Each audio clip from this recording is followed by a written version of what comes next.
Today, I'm looking at cars that in some countries have reached cult status, spawned many fraternities, and go by many different names. In America, they're called mini trucks and, well, pickup trucks. And in New Zealand and Australia, they're known as utes. But in South Africa, we know them as... Wait, so I've got to tell you a bit of a joke. Imagine your ma skep op jou kos in 'n bakkie. En dan ry die bakkie weg.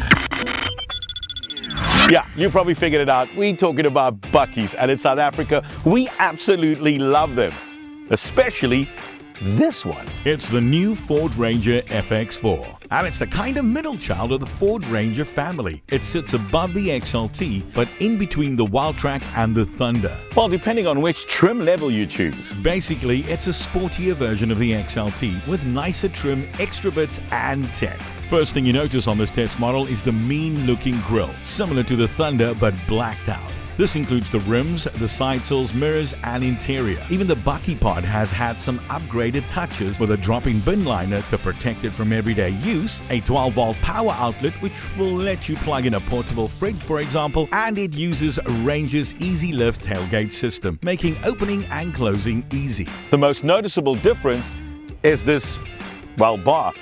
It's a lot longer and it looks a lot more sporty, and it gives a more Baja off-road kind of feel. What else sets the FX4 apart is the bold red stickers and the 3D printed badge on the rear. Basically, it looks like the other Rangers, which is not a bad thing, but it still has that unique styling which sets it apart from the others. Inside, the good looks continue, with blacked out trim and some red stitching which makes it look and feel premium. Soft touch materials on the dash, armrest, even the gear knob.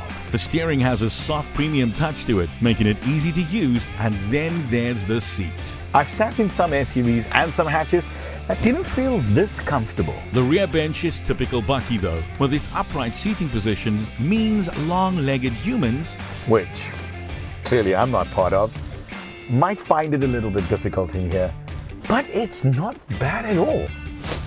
Actually very comfortable. The rear seat has some extra tricks too, with it being able to fold in two different ways and even has some hidden compartments. Let's talk tech. Standard across the range, you have this 8-inch touchscreen, which uses Ford's Sync 3 system, which I think is one of the best out there. I'm just not a fan of this blue color scheme. Apple CarPlay and Android Auto is both available and connects without any issues. No physical buttons available makes it a clean touch design. However, at first, it's quite daunting when using Apple CarPlay, as you don't know how to get back to the main menu functions.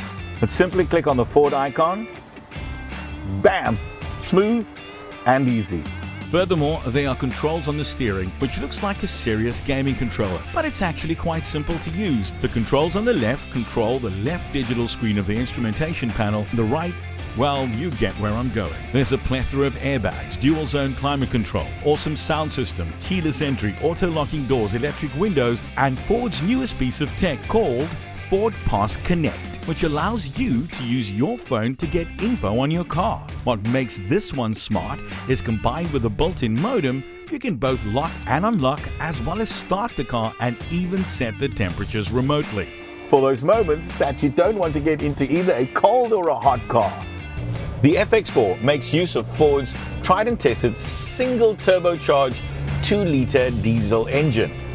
Now, it produces 132 kilowatts with 420 Newton meters of torque, and it's mated to a 10-speed automatic gearbox. Now, I know you're going to tell me, oh no, but that's not a lot of power, and why so many gears? But you see, this is a very, very clever system, because all that power is available at low RPMs, kicking in at about 1,750 and 2,500 RPMs.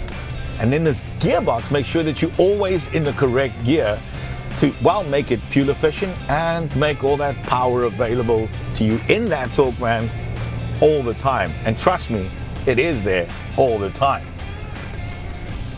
Two drivetrains are available, 4x2 and 4x4. And this one has the 4x4 drivetrain. But in normal driving modes, all the power goes through to the rear wheels. And then if you want to go off-road, you simply flick a switch and you can get into 4x4 high and low, set the diff lock, and even have hill descent control. So making all your driving needs very easy. Okay, I have to admit, but I find myself quite often forgetting that I'm driving a Bakkie because it's got that large SUV kind of feel. I mean, the cabin is premium, you feel comfortable, and also, most of us are really just going to be driving these cars around our neighborhoods like I'm doing right now. And to be honest with you, it feels really easy. Where it does become a little bit feeling like a Bakkie, it's when it gets to highway speeds. Now, not because the car can't get to highway speeds, it actually gets there very easy. It's just that when you get into those long sweeping bends and things, and maybe those little road imperfections, well, then it does kind of feel a little bit loose and could be a little bit scary. Oh, and then there's the parking bit. In South Africa, our parking bays aren't the most biggest bays on the planet. But it's made a lot easier in this one because it's got all-round PDC and also a rear-view camera. But just a word of advice to you guys.